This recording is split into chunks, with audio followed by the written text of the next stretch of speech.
Hey friends, Lori here. I'm back for another day of BookMas. We are on day 15. You are seeing this and we're getting itching closer and closer to Christmas, so I hope you guys are enjoying my series.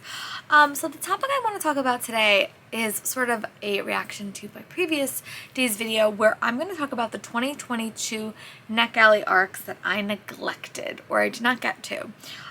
Some of these I got like super recently, but they came out and I don't think I'm gonna get to them before the end of the year. This first one, I don't know if the date changed or if like my Netgally date is wrong, but the first book I'm going to chat, I have 15 books that we're going to chat about. My goal is to get a lot of these in physical form. I have a lot of physical copies of these as well, just like through book boxes and physical arcs that I got at cons. But I think I'm going to read most of these physically, but I just want to try to get my Netgally number up. So we'll see. But the first book is So This Is Love by Tracy Ardreen. Here is a really, really pretty photo.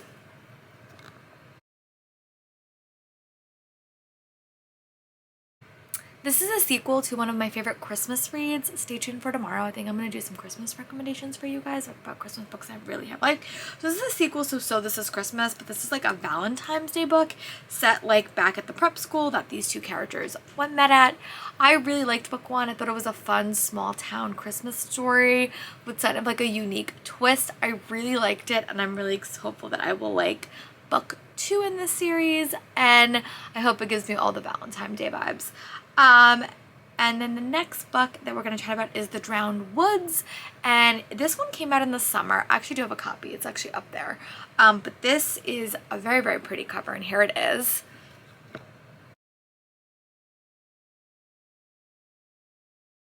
And this is set in the same world as The Bone Houses. So this is by Emily Lloyd-Jones.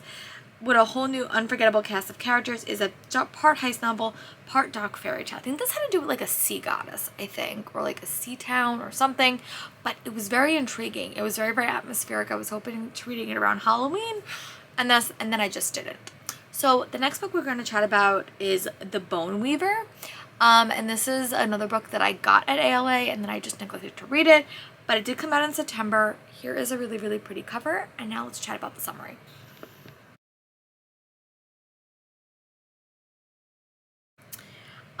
And this is from the author of The City Beautiful. Comes a haunting fantasy following Toma, a dead daughter of the Benevolent Undead, as she crosses paths with an incognito Tizar and an empire on the verge of civil war between lower classes and the magical elite.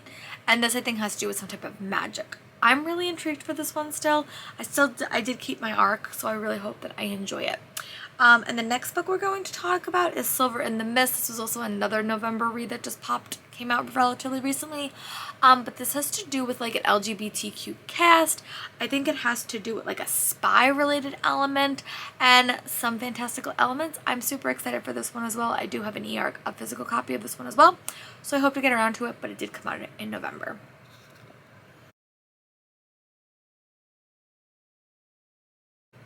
The next book I'm going to chat about is Salt and Sugar.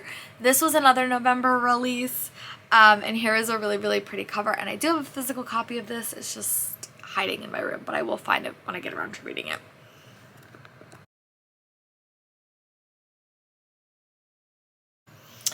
And this is the grandchildren of two rival Brazilian bakeries fall in love despite their families' feud in the delicious debut rom-com, perfect for fans of Nicola Yoon and Gloria Chow.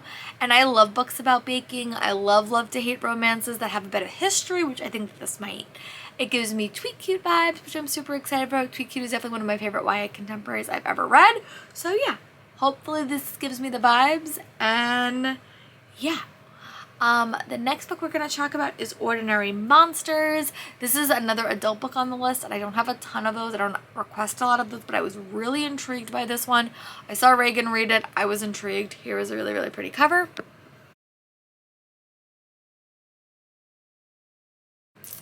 And this is a Dickens-styled fantasy novel with kids with supernatural powers.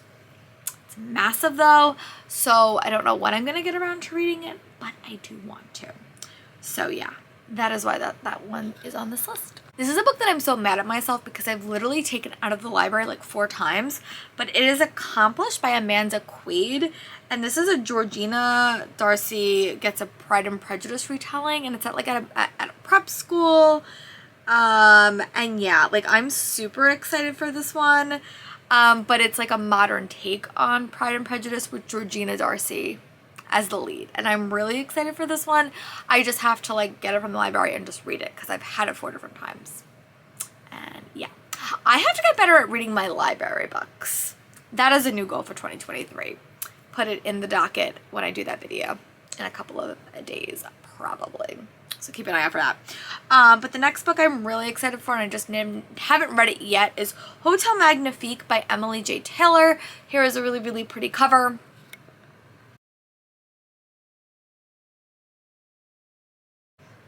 And I started reading this and then I got distracted because I wanted to physically read it. This is when I was in my slump period.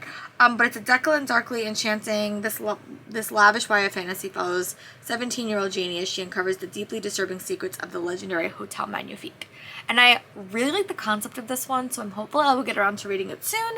The audio is really interesting as well. I did get it from the library and then I put it down when I was slumpy, but I hope to get around to it soon. And yeah, I hope you guys like the cover.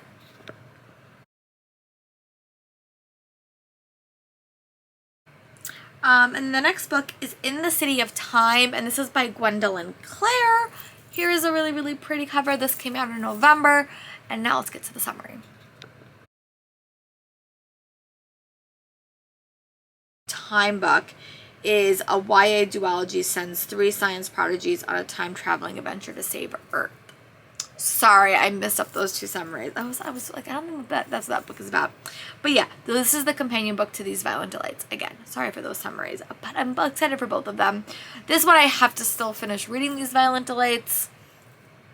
So yeah, let's get that done. But after I finish that, I want to read this one. And I do have the novellas as well. I have a lot to read for Chloe Gong, but I'm really excited for it. And that is why she's on this list. And please enjoy the cover.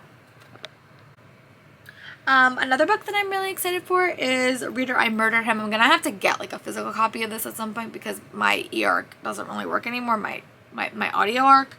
But it's Maya Plain Jane meets The Gentleman Guide to Vice and Virtue in this daring tale of a female agency and revenge about a queer teenager vigilante in Victorian England from a New York Times bestselling author. This gives me Bridgerton vibes with a queer element, and I'm intrigued. I have a reading vlog coming up where I read some like diverse Regency romances for the YA set, and I think that this would make a great a book to add to that list, so that might be where I read it. Keep a nose out. And let's just admire this cover because it's pretty. It definitely gives me Bridgerton vibes. That's the vibe I get.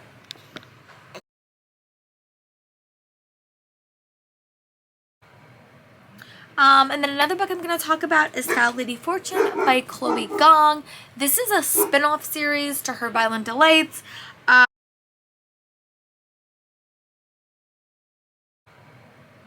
And then another book I'm going to talk about is Foul Lady Fortune by Chloe Gong.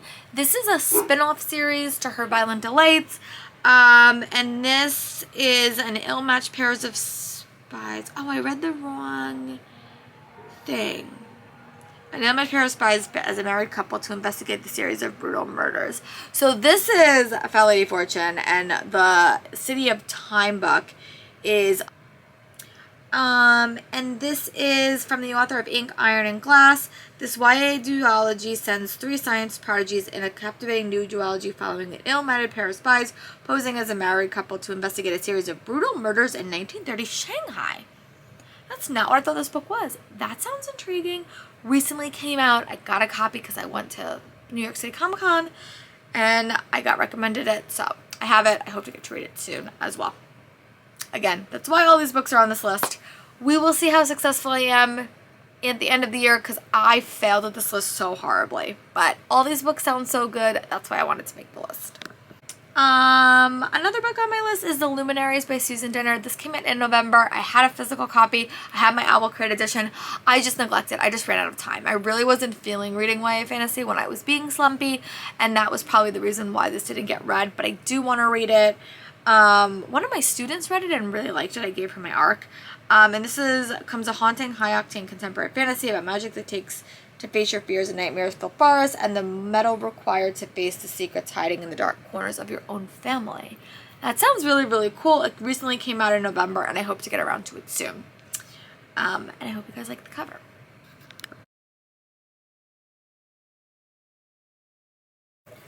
The next book we're going to talk about is Never Getting Back Together, and this is about an LGBTQ tear, and the teen asked her ex to go on this reality dating show, and he's trying to win these two girls back, but they might wind up falling for each other. This recently came out. I really do like Sophie Gonzalez. I have a couple of books on my TBR for her. This is just the newest one, and I hope that I get around to reading it soon. But please enjoy this pretty cover. It gives me Bachelor vibes for sure. And I don't love The Bachelor, but I do like this concept quite a bit.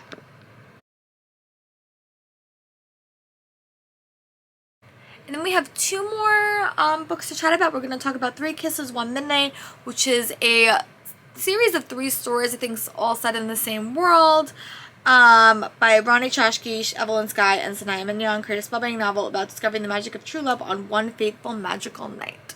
I'm intrigued by that. And the last book I'm going to chat about, which I will show you guys a picture of both books, of 3 Kisses, 1 Midnight, which will be photoed here. That one sounds really, really cool. Take a look at the cover. And the last book we are going to chat about is Stealing Affinity by Alison Noel. This one came out in June, I think. I got this when I went to ALA, but it had just came out. And I'm really excited for this one. And then I put it down and just never picked it back up. But this is the pretty cover. Stunning, stunning, stunning. And then on the flip side, we'll tell you guys what it's about, or what I remember it's about.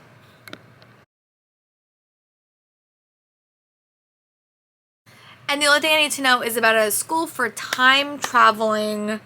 It's a school for time travel. So I'm really excited for that.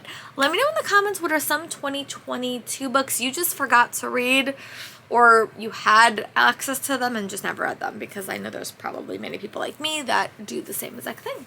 So yeah, make sure you guys tell me in the comments what are some 2022 books that neglected you. I have a physical book list coming up closer to the end of the year, because I still have about 2 weeks where I think I could tackle some of those books. But yes, let me know in the comments what are some of your books that you have neglected on Netgally. I would love to know, and I'll talk to you guys for my next video. Bye, friends.